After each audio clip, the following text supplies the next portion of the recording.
जब ये साल स्टार्ट हुआ था तो मुझे लगा था ये मेरा ब्रेकआउट ईयर होगा। मैं रेडी हूँ, मैं कैपेबल हूँ, बस मुझे एक चांस चाहिए। पर ये वीडियो किसी अचीवमेंट का सेलिब्रेशन नहीं है। ये वीडियो उन लोगों के लिए है जो साल के एंड में अपने आप से पूछ रहे हैं, मैंने इतनी मेहनत की लेकिन मैं वहीं का वहीं क्यों हूँ। मेरा नाम विकास है और मैं 22 साल का हूँ और मैं finance, money mindset, real growth के ऊपर कंटेंट बनाता हूँ। और ये रिवाइंड वीडियो मैं इसलिए नहीं बना रहा हूँ ताकि तुम लोग सिर्फ मेरी सक्सेस देखो। सक्सेस के नाम पे तो बड़े झंडे गाड़ दिए मैंने। मेरी रियलिटी दिखे आपको और मुझे खुद। सोशल मीडिया पे रिवाइंड का मतलब होता है हैप्पी मोमेंट, बेस्ट क्लिप और अचीवमेंट। पर मेरी रिवाइंड वीडियो थोड़ी अलग है क्योंकि इधर मेरे सामने रियलिटी आई है। अगर तुम भी 2025 के एंड पे कंफ्यूज हो, थक चुके हो, तो ये वीडियो सिर्फ तुम्हारे लिए। मैं सिर्फ अपनी स्टोरी नहीं बता रहा, मैं तुम्हारी भी स्टोरी बोल रहा हूँ। सच बोलूं तो 2025 मेरे लिए हार्ड था, बहुत ज्यादा हार्ड।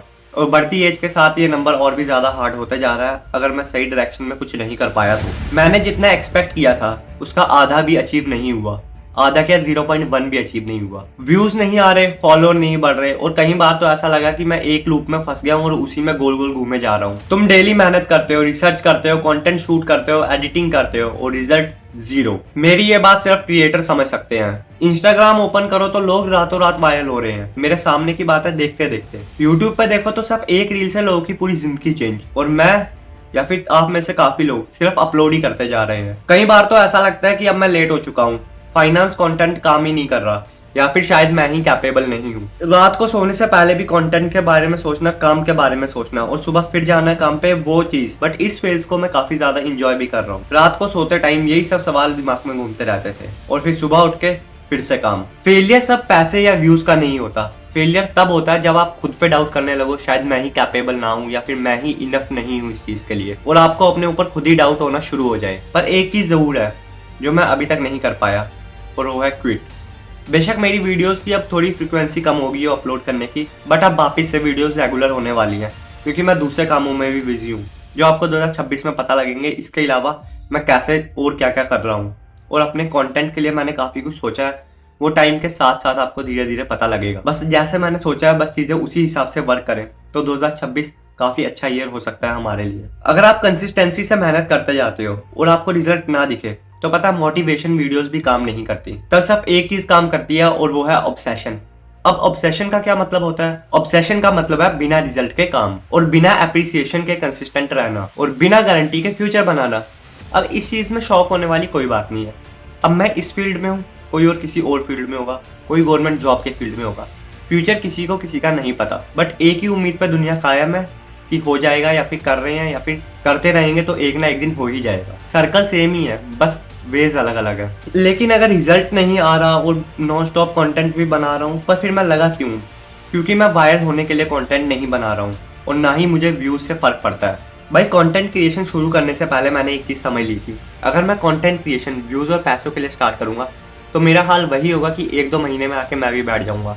कंसिस्टेंसी का राज यही है कि मैंने व्यूज और पैसों के लिए कंटेंट क्रिएशन स्टार्ट नहीं किया, ये मैंने अपनी सेल्फ इंप्रूवमेंट के लिए स्टार्ट किया था। मैंने खुद को समझने और खुद को एक लेवल बेहतर बनाने के लिए कंटेंट क्रिएशन स्टार्ट किया है। फाइनेंस आपको सिखाने के साथ साथ खुद भी सीखना चाहता था मैं, इसलिए मैंने कंटेंट क्रिएशन स्टार्ट किया है। अगर आप मेरा YouTube का बायो या अबाउट सेक्शन पढ़ोगे तो उसमें भी क्लियरली यही लिखा है। जो चीज मैं खुद सीख रहा हूँ फाइनेंस के बारे में, वही चीज मैं आप लोगों को सिखाना चाहता हूँ। क्योंकि मेरे को लगता है जैसे अभी मेरी एज है, मेरे लिए जो चीज इंपॉर्टेंट है वो और भी ज्यादा लोगों के लिए चीजें इंपॉर्टेंट होंगी। तो मैं कैसे आप लोगों को ये सब चीजें डिलीवर करके आपकी लाइफ में एक वैल्यू ऐड कर सकूं। इंडियन ऑडियंस का डर, पैसे की साइकोलॉजी और पैसे डूबने का डर, रात के 2-2 बजे तक चार्ट्स देखना, कभी फोन के नोट्स, कभी सिंपल नोट, भाई ये सब मैंने कर दिया था हौच पौच। अब एक चीज क्लियर पकड़ी है, अब उसी को करूंगा और वो आपको सिखाऊंगा कि मैंने पहले क्या पकड़ा, उसको खत्म करेंगे, फिर दूसरी चीज पकड़ेंगे, फिर उसे खत्म करेंगे, फिर तीसरी पकड़ेंगे, फिर खत्म करेंगे।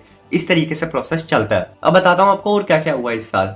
नॉन स्टॉप कंसिस्टेंसी के साथ वीडियो डली स्टार्टिंग में, जो कि अभी लगातार ये सितंबर और अक्टूबर तक डलती थी। पर ऐसा क्या हुआ जिसकी वजह से अचानक से वीडियोस कम होगी? सबसे पहला रीजन, मेरा ये दूसरा इंस्टा अकाउंट था जो सस्पेंड कर दिया इंस्टा की तरफ से। उसके बाद एकदम से डिप्रेशन आ गया क्योंकि उस पर मैंने 120+ वीडियोस अपलोड कर दी थी। और जैसा कि बता रहा हूँ मैं, सब कंटेंट क्रिएशन से घर नहीं चलता, रियलिटी बहुत अलग है। घर चलाने के लिए पैसे चाहिए, तो इसलिए कुछ अलग काम भी करना पड़ता है। जो यूट्यूब है वो अपनी हॉबी है और इसलिए मैं इस पे वीडियो बना रहा हूँ, सिंपल। और फाइनली इतने टाइम के बाद हमारे 100 सब्सक्राइबर तो एटलीस्ट खुद कंप्लीट हो चुके हैं बिना मैंने किसी को चैनल शेयर किए हुए। ये वाला, इस चीज की मेरे को सबसे ज्यादा खुशी होती है अभी भी। देखो व्यूज नहीं आते, रिस्पॉन्स नहीं आते, फिर भी नेक्स्ट दिन उठ के फिर अपलोड करना, ये क्या है?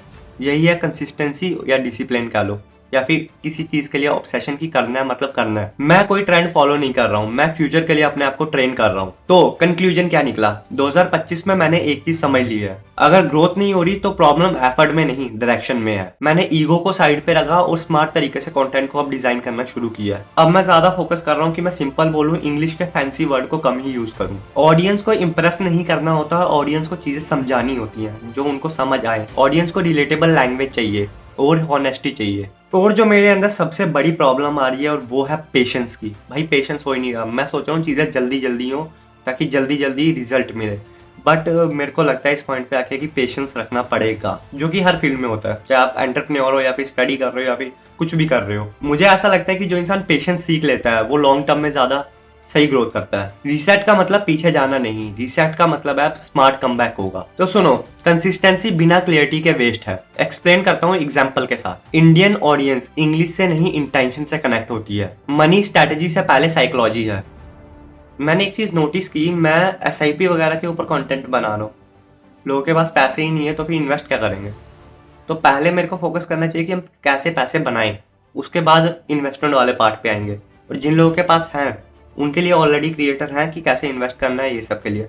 तो मेरे को लगता है मेरा पहला फोकस ये होना चाहिए कि हम कैसे पैसे बनाएं, क्योंकि जब पैसे आ जाएंगे फिर इन्वेस्टिंग वाला फेज स्टार्ट होगा। इधर पैसे ही नहीं है, इन्वेस्टमेंट किस चीज़ की मैं बता रहा हूँ। साइलेंस भी प्रोग्रेस होती है और स्लो ग्रोथ फेक वायरलिटी को खत्म करती है। 2025 में मैंने कुछ कमाया दमाया तो है नहीं, लेकिन 2026 के लिए एक नई उम्मीद की किरण आ गई है, ऐसा मैं इस वीडियो में बोल रहा हूँ। पर रियलिटी क्या है वो मेरे को ही पता है, और रियलिटी में भाई हालत बहुत ही ज़्यादा ख़राब हो चुकी है मेरी। अपनी ये रोलेक्स की घड़ी बेचनी पड़ेगी मेरे को, 250 रुपये वाली। 2026 के लिए मैंने कुछ चीज़ें सोची हैं। मैं वैल्यू पे फोकस करूंगा, कंपैरिजन बंद करूंगा दूसरों से अपना, और मैं प्रोसेस पे थोड़ा ज़्यादा ध्यान दूंगा एज कम्पेयर टू रिजल्ट पे। देखो 2025 में काफ़ी मेहनत की लेकिन कुछ रिजल्ट नहीं आया, बट 2026 में पता नहीं क्यों मेरे को वाइब आ रही है कि कुछ बन सकता है हमारा और इस चैनल का भी। देखो 2026 ईयर मेरा इसलिए नहीं होगा क्योंकि मैं लक्की हूँ, वो तो आप भी, मेरे को लगता है अगर वीडियो देख रहे हो तो आप भी लक्की नहीं होगे, ऐसा मैं मानता हूँ, क्योंकि लक जैसी चीज़ों पे विश्वास मैं करता नहीं लेकिन करना चाहिए। 2026 मेरे को अपना ईयर इसलिए लगता है क्योंकि मैं रुक नहीं रहा हूँ और कंसिस्टेंसी से काम करे जा रहा हूँ। अब बाकी तो वो आपको अगले साल की रिवाइंड वीडियो में पता लगेगा। तो अगर 2026 को आप भी अपना साल बनाना चाहते हो तो इस वीडियो को रिवाइंड वीडियो समझ के मत देखो, एक रिमाइंडर ले लो अपने लिए। तो अब मिलते हैं 2026 के लिए कुछ नए कंटेंट के साथ। और एक और बात, 2026 में मैं फोकस करूंगा कि मैं लॉन्ग फॉर्म कंटेंट पे ज्यादा ध्यान दे पाऊँ as compare to short form content पे।